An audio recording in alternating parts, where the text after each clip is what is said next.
দেখেন দেখেন starting point, এই হচ্ছে আমাদের স্টার্টিং পয়েন্ট। মানুষের গরমে তো এখনই অবস্থা একদম আলুয়া।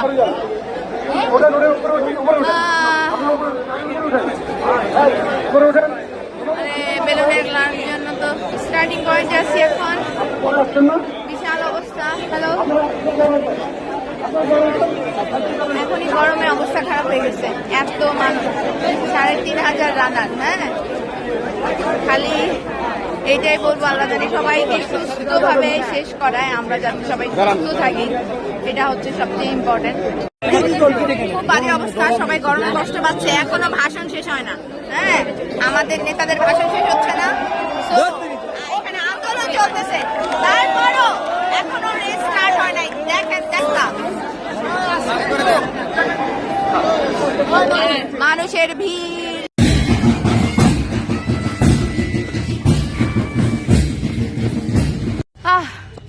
আমাদের তুফাইল আমাদের হিরো, আমাদের সিলেটের রত্ন।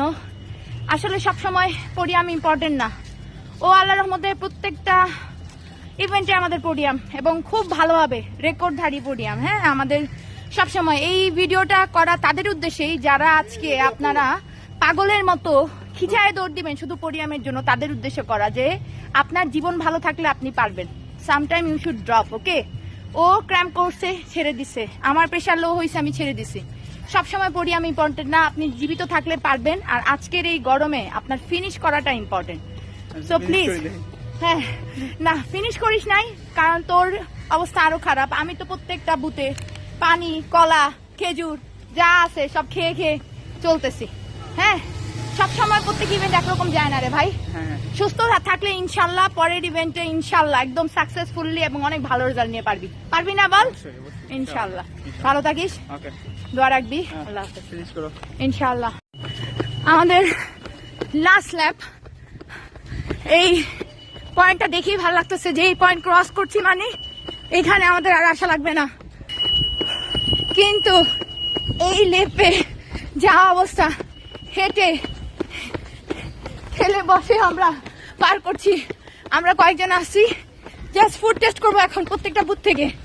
জাস্ট রিল্যাক্স, এরকম রিল্যাক্স ইভেন্ট আগে করি নাই, কারণ করতে হবে, আগে নিজে বাঁচতে হবে।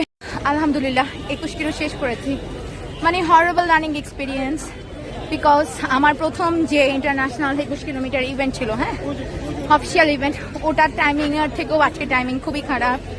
বাট বুঝতে হবে ওইটা উইন্টারে ছিল, ফার্স্ট হাফ ম্যারাথন হলেও আজকে ফুলদম হট একটা ওয়েদারে করেছি। আলহামদুলিল্লাহ পুরা ভিজা আপ টু বটম, জুতাও পানিতে ভিজা, প্রায় 2 কিলো হয়ে আছে। আল্লাহর কাছে শুকর আলহামদুলিল্লাহ যে অ্যাম্বুলেন্সে উঠা লাগে নাই, জাস্ট পানি ঢেলে ঢেলে নিজেকে ফিনিশ করতে পেরেছি। যারা আমার সাথে ছিলেন, একটা ভাই অসুস্থ হয়ে গেছিলেন, লাস্টলি ওনাকেও আমরা ফিনিশ করাতে পেরেছি।